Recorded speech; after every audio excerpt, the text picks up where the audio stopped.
Welcome everyone. Whether you're looking to overcome obstacles or roadblocks in your life, or you have some big juicy goals that you're excited about going after, we have to have some things in place in our life to help us successfully meet our challenges, go after our goals. So in the last couple of videos, I talked about how we want to activate our values and our passions. And today I want to share another key area that will give us more stamina to be fully engaged in our lives. So this is the area that we're going to call energy management. So the concept of energy management, originally I learned about this from a best-selling book by authors Jim Loehr and Tony Schwartz. So they wrote a book called The Power of Full Engagement. Now these two gentlemen were originally working with Olympic caliber athletes, and they were helping them obviously to have high performance and personal renewal. So they realized that there was a sprint and pause principle at play. So athletes, for example, are going to run all out sprints if they're runners, and then they want to be able to rest and refuel so that they could stretch beyond their previous time the next time that they're doing their sprints. And they realized that they could apply the same principle, the sprint and pause principle, to executives. And so that's what they did. They wanted to help business executives with their leadership capacity. So the idea is for all of us in our lives, we're busy, we go, go, go, and then we have to take a pause and replenish and refuel so that we can do it all over again, because we want to be up to stuff in life. So, and we want to have that stamina to be fully present for our family and our work and give 100% focus no matter what we're doing. So that means we want to think about self-care in a few different areas. So let's talk about that. The first domain of self-care I want to talk about is physical self-care.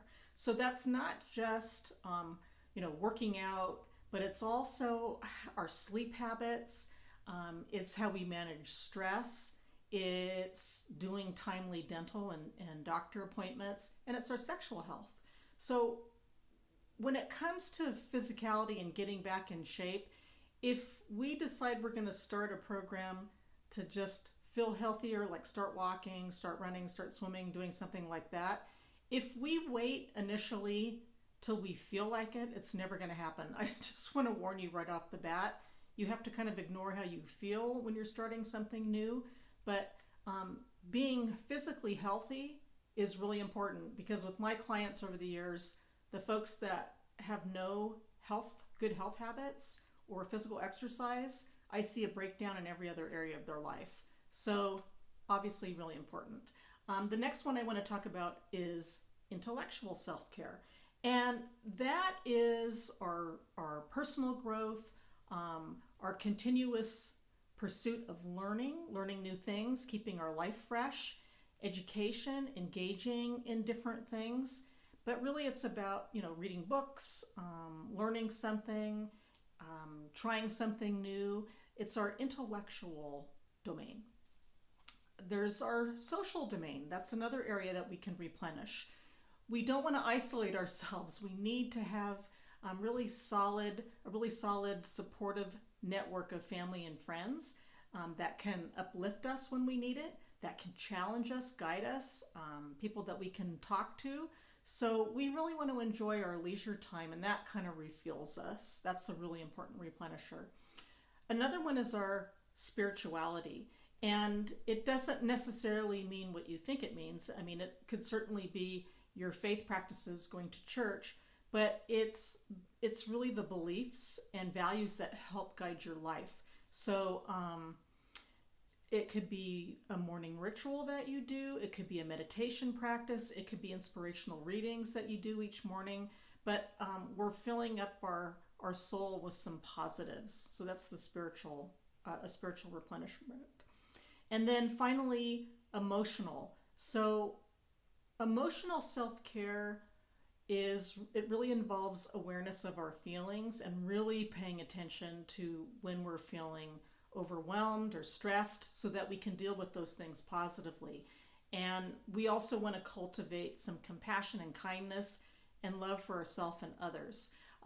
I have had women executives that I've worked with, and they have a busy, career. They have a busy home life, and literally their only time, they've told me, is when their only time alone is when they're in the bathroom. Now, that is not sustainable, right? That is not good. We have to carve out whatever it is that we need, and especially if we're introverts, we need some alone time so that we can resource energy. But anyway, the idea here is that we really want to replenish our health and energy on a regular basis if we want to experience more vitality and full engagement throughout all the domains of our life. Now, I want to pause and reflect on you and how you think you could best address the need for personal margin in your own life.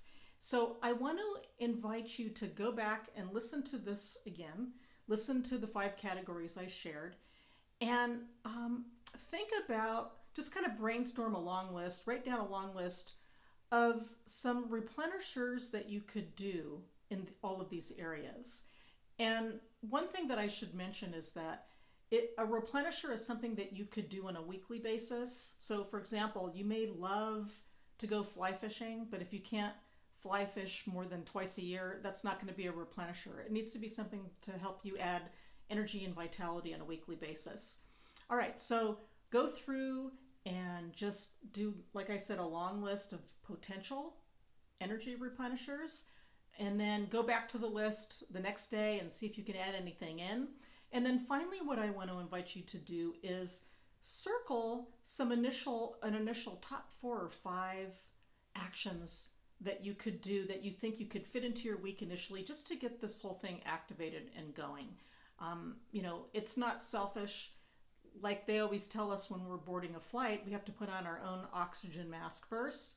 It's so important because otherwise we can't be there for the other important people and projects in our life. So be willing to put yourself first. I think it's really helpful, and it's been very helpful for my clients, to just have some quiet time for a few minutes on a Sunday evening to build these replenishers into your weekly calendar. That's going to help a lot.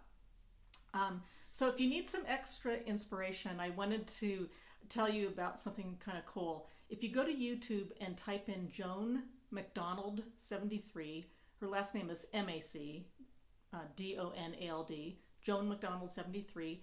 She's a fitness phenom, 73 years old, inspiring others all around the world. So my point in having you watch something like that is, it's never too late. We can always get something started. So just take the first couple of steps. It'll be well worth your while. So thanks for joining me, and I'll look forward to next time. Okay, bye-bye.